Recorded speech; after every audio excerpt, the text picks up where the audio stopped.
Hey everyone, it's Argonath here from Return of the Fan, and we've got a new article on Bounding into Comics about some comments from Eternals director Chloe Zhao, and from what she says, the gay family in the Eternals is pure virtue signaling, and we'll see why as we have a read of this particular article. So this is from John F. Trent at Bounding into Comics, awesome website. If you haven't had a look at it, then go and have a look at it. So Eternals director Chloe Zhao says no point in including gay Phastos family if audience doesn't feel it. So there was no point to having the gay family in the plot because it doesn't make any difference. So there's no point in having the family if the audience don't feel it or don't kind of vibe with it, which is probably most of the audience because, as you know, most of the population is not gay, even though they might not have anything against gay people. But what's the point of including it if most of your audience is not interested in it, right? Unless it has something to do with the plot of the actual film. Eternals director Chloe Zhao recently discussed the inclusion of gay Phastos and his family and noted there is actually no reason to include him and his family in the film if the audience doesn't feel it. So let's have a look at a bit more about what she says. First, she admitted that Phastos had already been made gay before she even signed on to be the film's director.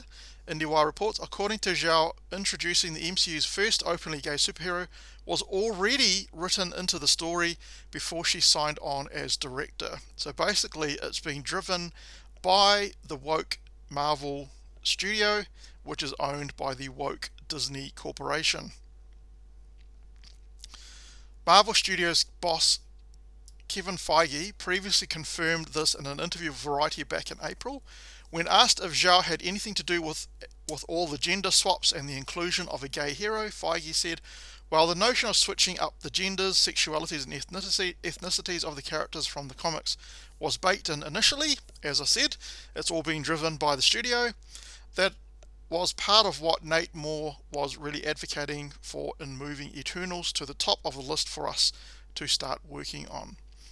He added what exactly the makeup was between when Nate put together his internal discussion document, which is how we always start all of our projects, and what she came in and did, I don't recall exactly. It sounds like she didn't do anything, she just did what she was told, basically.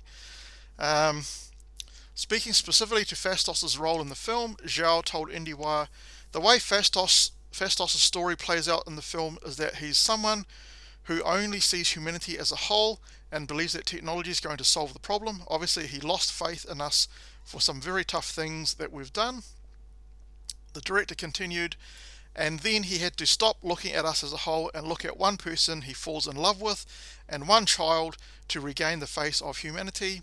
It's like us turning on the news and thinking it's completely hopeless, and then going home, looking at our lover and our child and going like, well, actually, this is worth fighting for. That's pretty reasonable comments there, actually, but that applies to anyone, whether they're gay, straight, bisexual, whatever it happens to be. So yeah, I probably agree with those particular comments from Chloe Zhao. That's pretty good insightfulness there.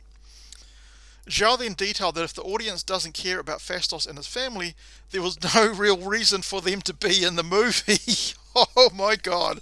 Yep, you could have removed them and have no effect on the movie at all.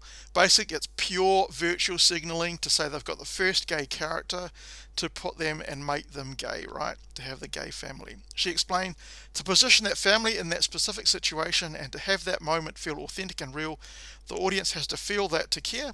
Otherwise, there's no point in putting that on screen because they don't feel it. Exactly correct, right? Doesn't add anything to the movie. It wouldn't take anything away from the movie if they actually removed it.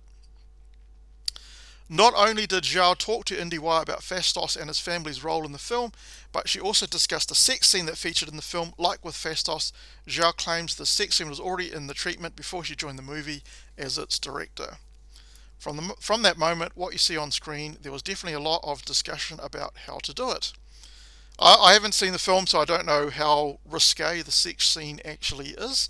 But I guess we'll have to wait and see. Maybe you've already seen it. If you have seen it, let me know in the comment section what you thought of the sex scene. Was it actually gratuitous or was it done quite well? Alright, so what do you make of Zhao's comments and regarding Phastos, right? The reason why Marvel do it like this, where it doesn't have any kind of overall effect on the movie, is because they can then cut that stuff out when they show it in countries which don't like that kind of stuff, like China, the Middle East, Saudi Arabia. It's easy for them to cut that out, right? So it shows you how virtue signaling those are, because they don't take it seriously. If they did, they would interwoven it throughout the movie and then stuff China and everyone else, right?